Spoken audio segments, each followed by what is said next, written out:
Tiny Tim's career bloomed because of the tulips he tiptoed through in 1968. We haven't heard much from him since then. But Backpage's reporter John Stofflet found Tiny Tim performing at a circus in Janesville last night. As John shows us, Tiny Tim is still one of a kind. In many ways, Tiny Tim hasn't changed much since 1968. He still has shoulder-length hair, although he dyes it redwood brown now.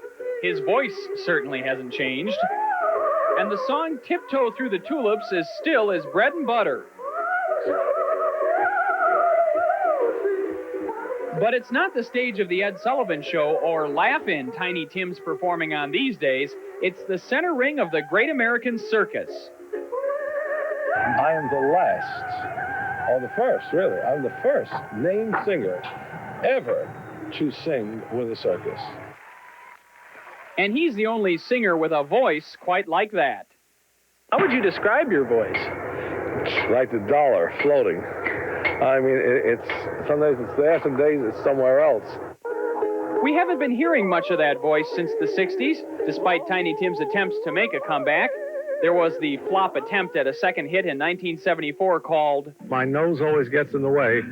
When I hear the sleigh bells ring. A Tiny Tim Christmas song, and the infamous kazoo concert in Cleveland. But in 1985, Tiny Tim landed the contract with the circus.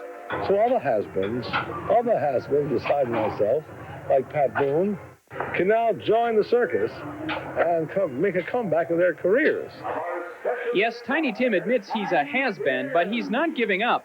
He says traveling to 250 towns over 37 weeks has allowed him to meet and sing for thousands, and to plant the seeds for a tiptoe back to the top. These are the kids of tomorrow. If I have a hit tomorrow, I would definitely be back on top. Another 20 years. But in the meantime, Tiny Tim is content to share a bill with dancing dogs and twirling acrobats, hoping his career will once again soar as high as his falsetto.